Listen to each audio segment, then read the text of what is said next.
What gets me passionate about nutrition is trying to fuel athletes to do what they love to do. So before I get started today, maybe you can just give me an idea of who's here so I can pitch this at the correct level. So first of all, is anybody here following low carb at the moment? Semi? Yep, okay. Does anybody have no idea about low carb, high fat at all? Yeah, great. Yeah, all right. And does everybody else sort of fit in the middle between those two spectrums? Excellent. Okay. Another little bit of information from each of you. Are we all runners? Majority of runners here? Oh, any triathletes? I think there was, yeah? Yeah? Anything else? And we all sort of doing endurance stuff, or anybody doing shorter events?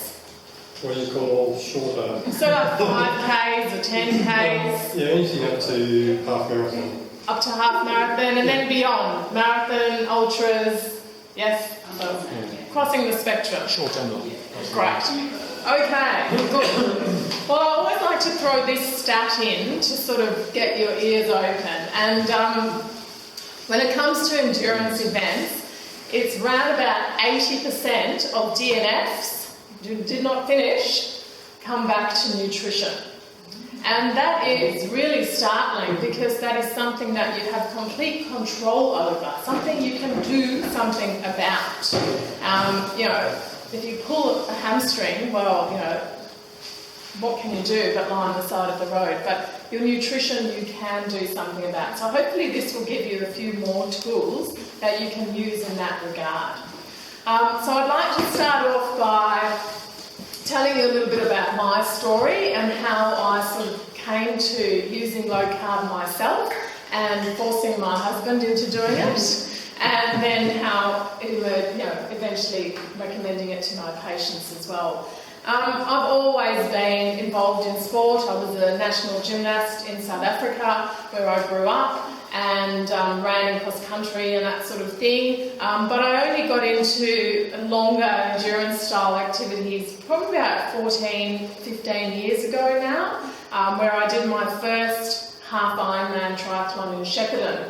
And it was fairly soon after I had qualified from my nutrition and dietetics course as well. And so from a nutrition perspective, I thought that I had it down packed. So I had read every textbook when it came to what you needed to do to fuel yourself for endurance activity. And I followed it to a T, all the carbohydrate loading that was required, how I was going to fuel myself on the bike. I even remember reading in a textbook that was produced by the AIS that said, treat the bike as a rolling buffet.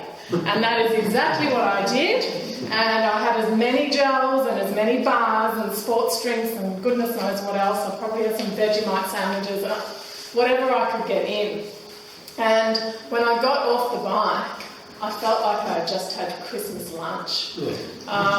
It was horrendous. And the run was horrendous. My parents were waiting at the back of Shepparton for me to come around, and my mum has never said a swear word in her life, and she asked me how I was going, and I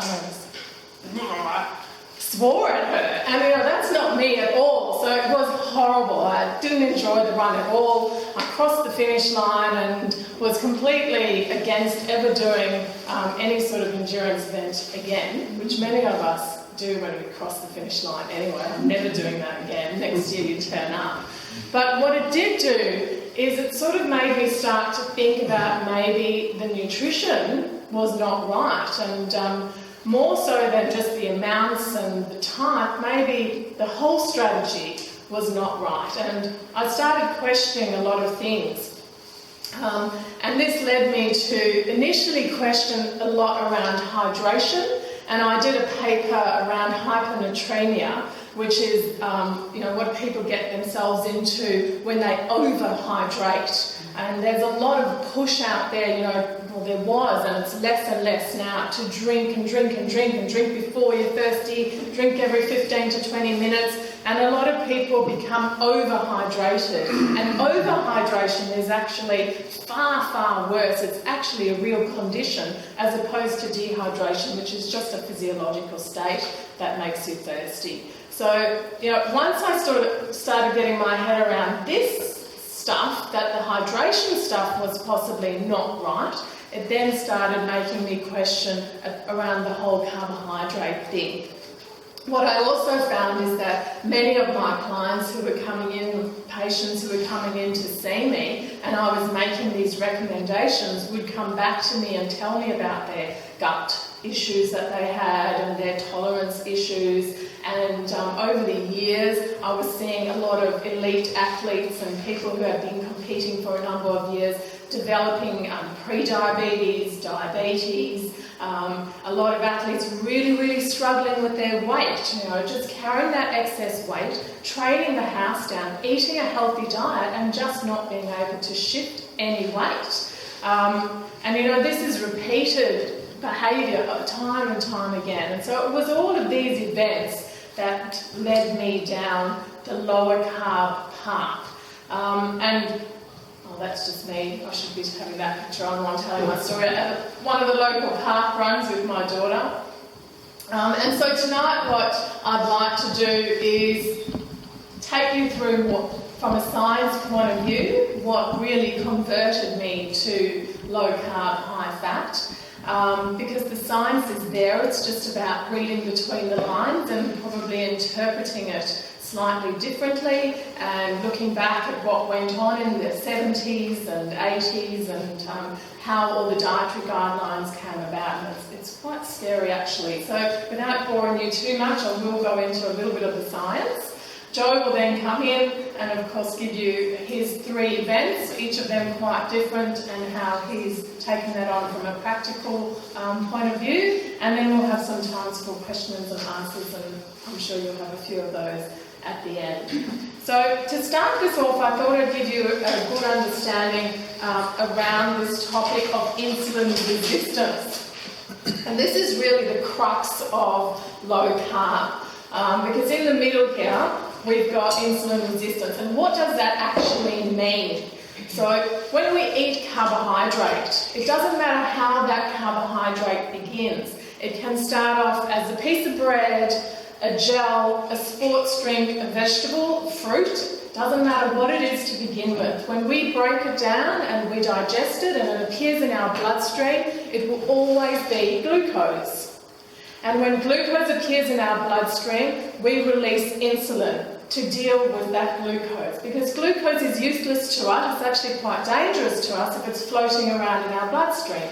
We need it in our cells so that we can then use it as a fuel source. Now, in order to get that glucose into the cell, insulin is required. And insulin will act on little cell receptors to sort of open the gates so that glucose can go into the cells.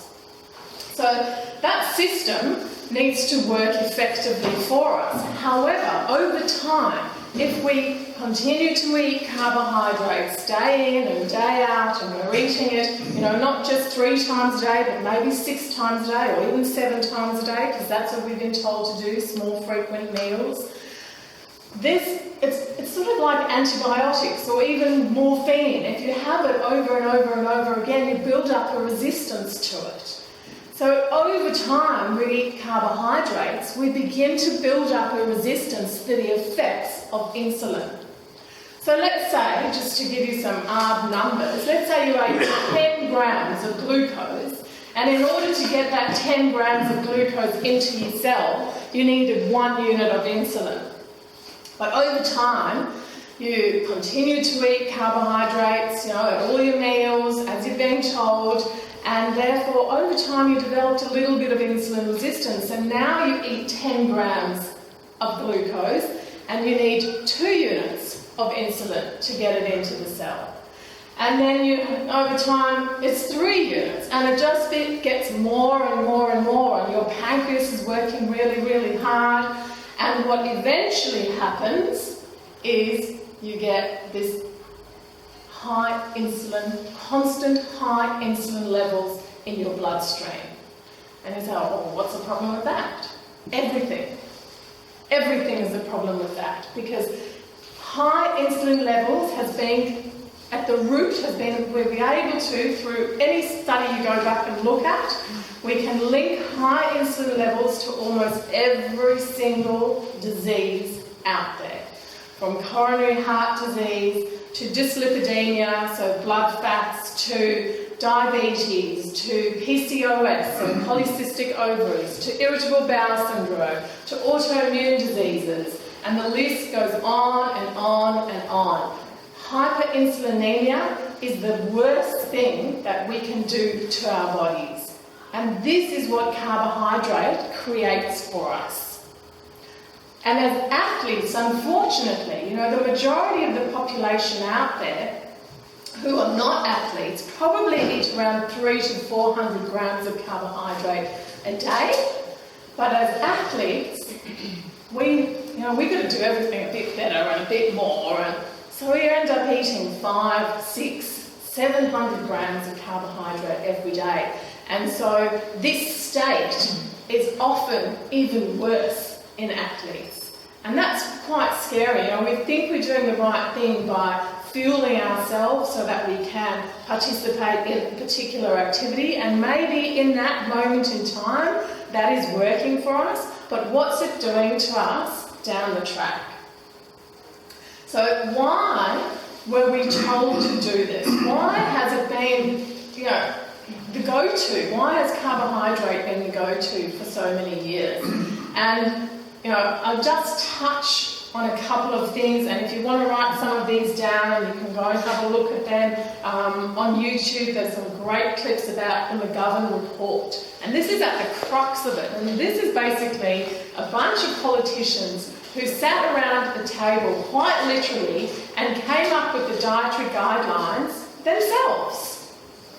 They had little bits of information, and there's some guys on that table who you can hear vocalising and saying, I'm a little bit concerned with these guidelines that we're putting forward to the US population here, because we don't really have the science to back it. And then another guy sort of saying, well, we can't wait for all the I's to be dotted and the T's to be crossed. We just need to get something out. And that's how things sort of transpired from there. And Ansel Keys, who was a very influential scientist, came up with his 6-country study, and I say 6 in inverted commas because when he published his results, he published results from 6 countries so that he could show a correlation between the intake of fat and the development of heart disease. And he specifically chose those 6 countries so that it looked like there was a correlation. But when you go back and you look how many countries he actually studied, well, he actually studied 23, and then he just chose the 6 so that he could plot a nice graph. There's no correlation at all, and you can pick 6 countries from those 23 and you can show a whole variety of different correlation. You can even show a correlation between high fat intake and less risk of heart disease. So really, what the study showed is that there's no correlation between fat intake and coronary heart disease. However, that is not what we were told, and that is not what the McGovern report took into account. They took the 6-country study and they came up with the dietary guidelines. The first set of dietary guidelines in 1977 were put forward. And then we see, a spike in the rate of obesity in 1980. That's really quick, Very few years after that, people are putting on weight, people are getting bigger. And then, because there is a lag to the development of diabetes, we see a 10 to 15-year lag, and then we see a shoot up of the rates of diabetes. So, all of this is based around that pyramid that people tell you is the healthy and the way to eat, and that there's science behind it. There is no science. Any of the science behind it is rubbish science. There is nothing that you can show me and that I have not seen that is real, definite proof. And you can even go back and say the last 4 years, have basically been an experiment in a higher carbohydrate, lower fat way of eating for the majority of the Western world, and look what's happened to our health. What about Tim Noakes? Because he was a strong advocate of carbo loading for athletes. Yeah, he was. He was a massive. And you can watch the Serial Killers DVD to understand that. And I know he's changed his tune now. He's completely changed his tune now and torn those pages out of his Lord of the Running book and done a complete about face on it all and apologised for a lot of it. Yeah. So that's just what that all leads to. One of the things is a whole, insulin is like the key hormone that then starts acting on a lot of other hormones within our body and really stuffs things up for us. And one of the key hormones that I like to point out is leptin, and insulin blocks the ability of leptin to function correctly. And what leptin does is, it does a lot of things, but one of the things, and this is quite interesting for athletes, is that actually, if leptin is not working effectively, we don't have good energy levels consistently. So, if we're perpetually eating carbohydrates, we've got high insulin levels, we're almost fighting a losing battle if we're taking in the carbohydrates and blocking the effect of leptin. And there's all these little things that you'll find out along the way of what carbohydrates are doing to you. So that's a little bit of a background. But we can go into the nitty-gritties about the actual quantities of micronutrients, how much protein, how much fat, how much carbohydrate we should be having. But at the end of the day, the real emphasis around low carb, high fat, and even paleo is this: just eat real food. So all the critics out there, that is the crux of it. And there was just the summit, the first low carb, high fat summit in Cape Town was about 3 or 4 weeks ago now. And all the scientists around this area, about 200 scientists, came together to discuss this emerging area. And one of the key points from that was this: it's really about moving away from highly processed, refined foods that are packaged and that have ingredients in them which we don't even know what the hell they are. They're numbers and letters and they're meaningless. We just need to go back to eating what our bodies naturally cope with and what we're meant to be eating. So if you take nothing from tonight and you just go back and look at what you're having, what's in your pantry, what's in your fridge, and try and pull it back so that you're eating things that are whole foods, that have minimal ingredients in them, that you could have pulled off from a tree or occur naturally in nature. That is one of the real key elements to all of this, and that for me is the essence of all of this.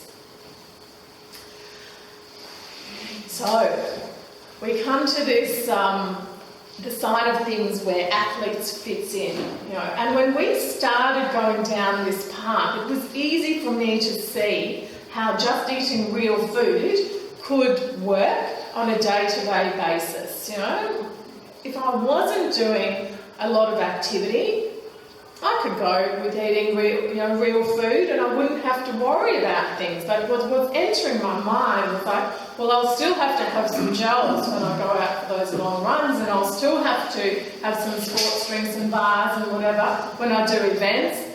And this was what was sort of getting to me. And it was only when I really understood what low carb is all about that it all sort of come and fit into place. So how does this work for athletes, and what does this whole state of fat adaptation or ketosis, you will hear lots of different words or terms around this state actually refer to, and how does it apply to you as an athlete? Well, basically, we use a little bit of an analogy to explain this, and we'll use this fuel tanker over here.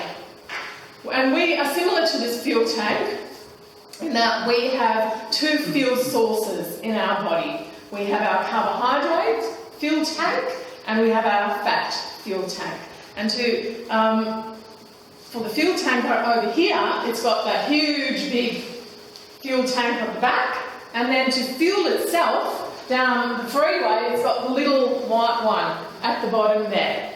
Now the irony is, when this fuel tank is heading down the freeway, if that little tank of fuel runs out of petrol, even though it's got this whole big tank at the back, it cannot access that. And so when the fuel in that little white tank has run out, it is stuck. Has anyone ever hit the wall? I think we've all probably hit the wall at some point. And that is because your little tank, which is your carbohydrate fuel tank, has run out. And, you've got all this fat fuel. Even if you're a really skinny person, you've got plenty of fat on board. But if you are eating carbohydrates, if your insulin levels are up, you cannot access that big fuel tank at the back. Just like this fuel tanker cannot access that fuel at the back. So even though it's there, when your insulin levels are high, your fat is metabolically trapped. It is not available to you. The only way that it can become available to you is to get your insulin levels down. And to get your insulin levels down, what do you need to do? Less carbohydrates. Less carbohydrates, exactly. And that is the key to all of this. Does that make sense to everybody? We are really lucky now because a lot of studies are emerging. A few years ago, this was all anecdotal stuff, and it was sort of just working it out for yourself. But Jeff Volek, who David mentioned before, is actually coming out here in June and would be really great to go and listen to. He has done a study called the FASTER study, and it is the first study that's been able to show us that when we are fat adapted, we can actually tap into a really good amount of fat that can almost completely fuel us in endurance style activities. If you look at this graph, and I hate to put too many graphs up because I know a lot of people don't like to look at them, but this is a study that was done and has been quoted time and time and time again in the literature. So whenever you read stuff around the requirement to have carbohydrate, to carbohydrate load, to have carbohydrates during events, it is this study that is going to be quoted. Because in this study, they took a whole group of athletes and they measured how much fat they could burn. And they saw that no matter who they were, and you can see how many people were involved, those are all the little dots, it didn't matter who they were, even the very best person who was able to burn fat the best could only do it up to 1 gram per minute. And this is at sub-maximal exercise levels. So most people were sitting about half a gram of fat per minute. Now that is not enough to fuel activity. And therefore they had proof to say that in order to fuel activity you have to have the carbohydrates because your fat is not sufficient. But there was one mistake that nobody ever picked up on until Jeff came along. And the problem was that all of these people were following a high carbohydrate diet. And that's why. They were all high carbohydrate eaters and they were therefore trapping their fat and they were burning carbohydrate. And so because most of their fat was trapped, they couldn't burn sufficient amounts of fat to fuel activity. So what did Jeff do? Jeff divided 2 groups. He had a high carbohydrate group and he had a low carbohydrate group. And he got them completely matched. So this study actually hasn't even been published yet, it's that new. But you can get information about it from various sources. So they were completely matched, they're in their height and weight and VO2 maxes, and they were really good, well-matched groups, which is really important. But one of them was eating a high carbohydrate diet, and one of them was eating a lower carbohydrate diet. And they were given, and I'll speak a little bit more about this in a second, the low carbohydrate people were given enough time to adapt to this diet. And that's a really, really important point that I will stress a little bit more later, but they were given enough time to do that. And when they then did activity, it was found, the blue guys over there are the ones on the high carbohydrate diet. And yep, exactly the same as the Venables study from before. No one could really burn anything more than 0.8, 0.9, most of them sitting at about half, 0.6. But it was the low carb guys who were just, everyone, even the worst player, was above 1. And now they were reaching levels of 1.6, 1.7, 1.8, which is about 90% enough. It's about, if you require about 2 grams of fuel per minute to fuel your activity, we're doing it almost all by fat, these low carb guys. And so, this completely turns the tables. And another thing is that they were working at, quite close up to VO2 max levels before the amount of fat utilisation was coming down. What does this mean from a practical point of view? Well, I mentioned the adaptation phase, and this is really important because if you have been a high carbohydrate eater for most of your life or all of your life, suddenly you take the carbohydrates out of your diet, your body sort of goes into a little bit of a state of shock, and it doesn't know where to access fuel from. And you'll have a period of time where you feel really crappy and your performance drops right off because you've not quite yet dropped your insulin levels low enough to access your fat.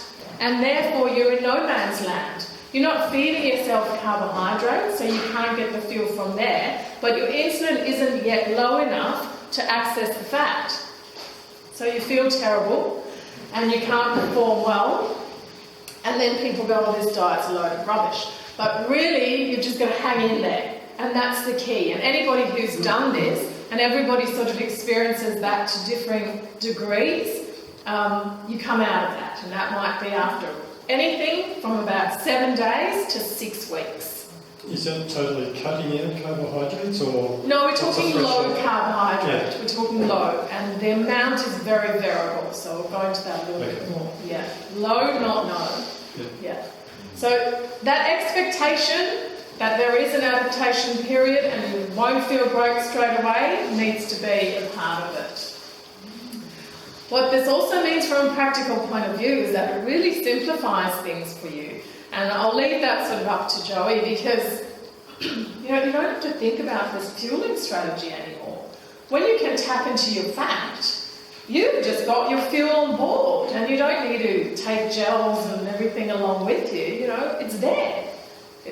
You just use it. You just go. It's really easy and straightforward.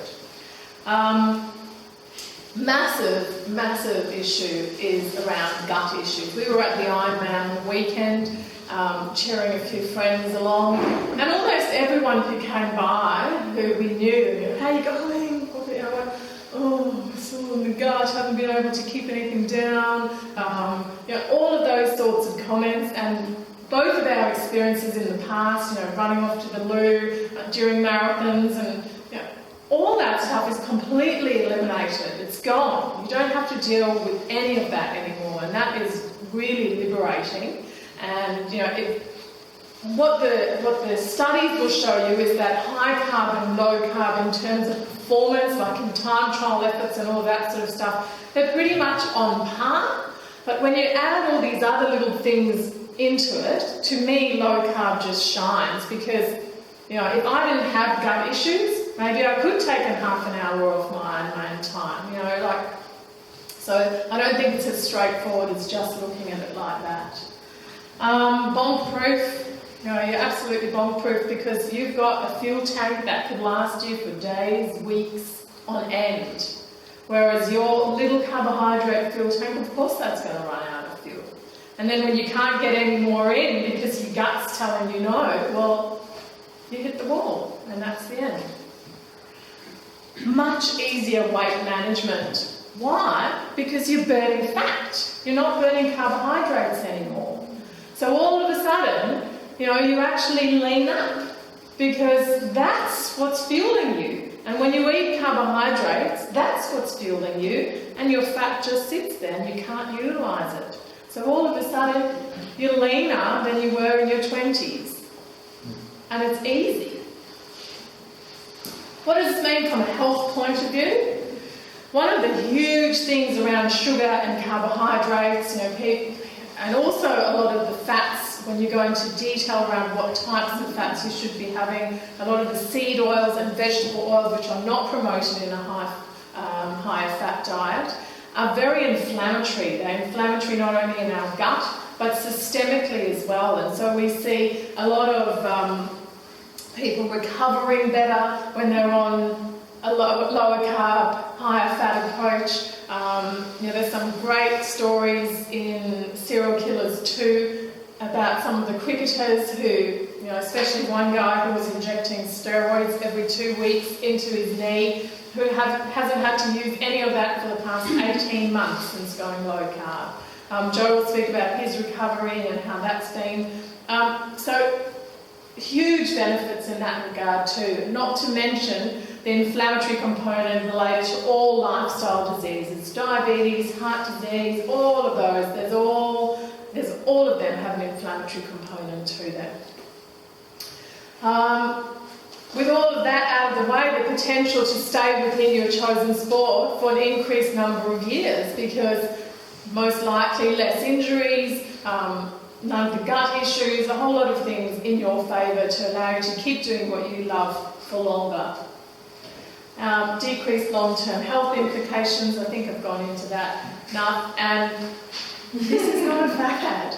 If you look, if we took humans, civilization, and we put that into the span of a year, 365 days, we have been eating carbohydrates for maybe a day. So if anything, it's the high carbohydrate food pyramid stuff that is faddish. We have been hunter-gatherers for all the rest of that time. This is just what we have known for many, many years, and it's sort of been hidden from us for the last 40 or 50 years. You can even think back to your grandparents or great-grandparents and what they used to eat, the lard and the dripping, and that was just part of what they had. This is so not a fad, and the media loves to go with that, but this is coming in more and more to mainstream, and I think it's just a matter of time, really. The reality is that we are all different. There's, I don't know if you've seen these images before, but they're all Olympic athletes, and they have a whole lot of them. There are 100 Olympic athletes lined up, and the different body shapes and sizes is astounding. And what's important, somebody said, is this no carb? No, it's low carb. And how low? Well, everybody's going to be different, because some people are going to thrive right down at 20 grams of carbs per day, and that's all they need. And they're really well fat adapted, they don't need any other fuel source to exercise, and they thrive there. And other people need to push it up to, a little bit higher, maybe even up to 80 or 100 grams. Maybe they need to do strategies like training really low and racing a bit higher. There's all sorts of different things that you need to play around with to work out what works for you. So, I'd encourage you to look ahead and, find a few events if you want to give this a go and say, for this event, this is the strategy that I'm going to use, and then I'm going to try something different, and find what works. If you're passionate about your health and your longevity in the sport, a year of trial and error is going to pay off in the long run. So I'd encourage you to have a bit of a play and see where you thrive. And for me, this is all about thinking outside of the box, or more, not just thinking outside of the box, but not just following blindly. Just because that's what we've been told and that's what everybody else is doing doesn't mean that it's right. Ask some questions, try some things for yourself. experiment and see how you feel. You know, often people say, I don't think I can do this, you know, I need my bread and my rice and my pasta and whatever. Well, just do it for 4 weeks. Just try 4 weeks and see how that makes you feel. I guarantee you won't be disappointed. When it comes to nutrition, the truth is transient because we are always learning new things. There's new research, there's new science, so you know, what I'm saying right now might be different in 10 years' time, probably will be, and that's why I'm passionate about this, because it's interesting, it's evolving. So don't get angry at differing or new opinions, take them on board, incorporate them into what you do, and see what happens. This is my mantra, and it will always be, never let your education get in the way of your learning. I think that's really important for dietitians out there. I'm a dietitian, I'm not a member of the Dietitians Association of Australia because they do not embrace that. And that to me is the essence of nutrition. So with that said and done, thank you very much for your attention. And Joe will show that again at the end of his presentation. That's just where you can get more information about us and follow our blog posts. Joe is always blogging about his different events and I'm blogging about what food we're eating. But I'll leave it up to Joey to continue.